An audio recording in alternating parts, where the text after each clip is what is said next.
Most men are unknowingly damaging their penis every single day. I'm Julia Rhodes, a sexual health expert helping men over 60 in the US and across the world to regain the sexual function they think they've lost. And what I'm about to share with you today isn't just about sexual health. This is about your masculinity, your confidence, your sense of self as a man. Because here's the brutal truth. Your penis isn't just an organ. It's tied to who you are. When it stops working properly, you don't just lose function. You lose a vital part of yourself. Your confidence crumbles. Your relationships suffer. You start avoiding intimacy because the fear of failure is too overwhelming. And the worst part? Most of this damage is completely preventable. Today, I'm walking you through 5 essential care tips that can protect you from STI, penile cancer, erectile dysfunction, and Peyronie's disease, plus a 6th bonus tip at the end that almost nobody knows about. But before we dive in, I need to know, have you ever avoided intimacy because you weren't confident your body would perform? Drop a comment and let me know, because if you have, you're not alone. And what I'm about to share could change everything. Tip number 1, keep your penis active. Your penis needs oxygen to survive. Just like your brain, your muscles, any organ in your body, if it's not being used, it's deteriorating. A healthy sex life or regular masturbation keeps blood flowing and tissues oxygenated. If those aren't options right now, consider a vacuum pump or pelvic floor physiotherapy to stimulate erections. Here's what happens when you don't. The tissue starts breaking down, blood vessels constrict, scar tissue forms, and suddenly, when you actually want an erection, your body can't deliver. Use it or lose it isn't just a saying, it's medical reality. But staying active isn't enough if you're making the second critical mistake most men don't even realize they're making. Tip number 2, personal hygiene. Brazil has one of the highest rates of penile cancer in the world. The main culprit? Poor hygiene. Wash your penis daily with neutral soap. Glycerin soap works well. Dry thoroughly. Don't let secretions build up, especially if you're uncircumcised. Here's what most guys miss. Always wash after sex.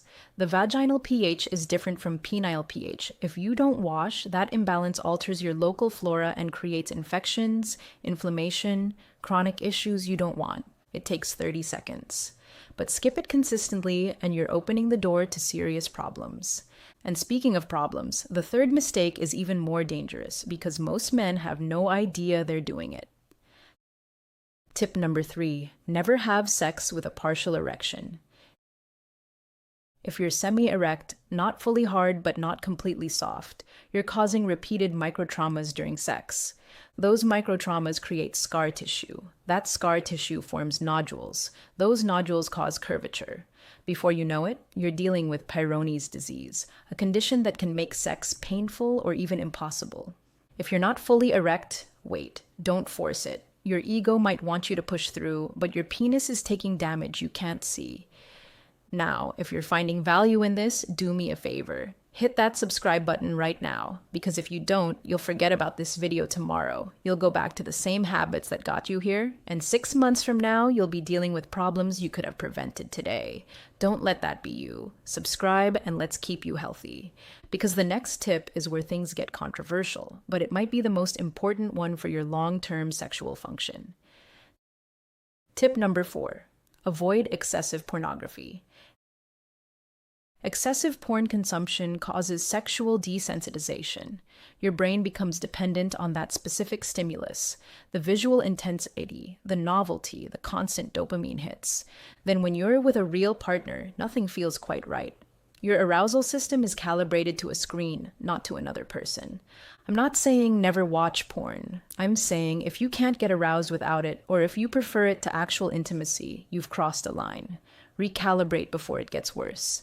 Because here's what happens. The longer you wait, the harder it becomes to reverse. Your brain's reward system gets rewired, and suddenly, real intimacy feels like work instead of pleasure. But even if you fix the porn issue, there's still one massive factor most men completely ignore, and it's destroying their sexual health from the inside out. Tip number 5. Your lifestyle is your sexual health. This is the big one. Your sexual performance is a direct reflection of your overall health. Diet matters, hydration matters, sleep matters, mental health matters. And smoking?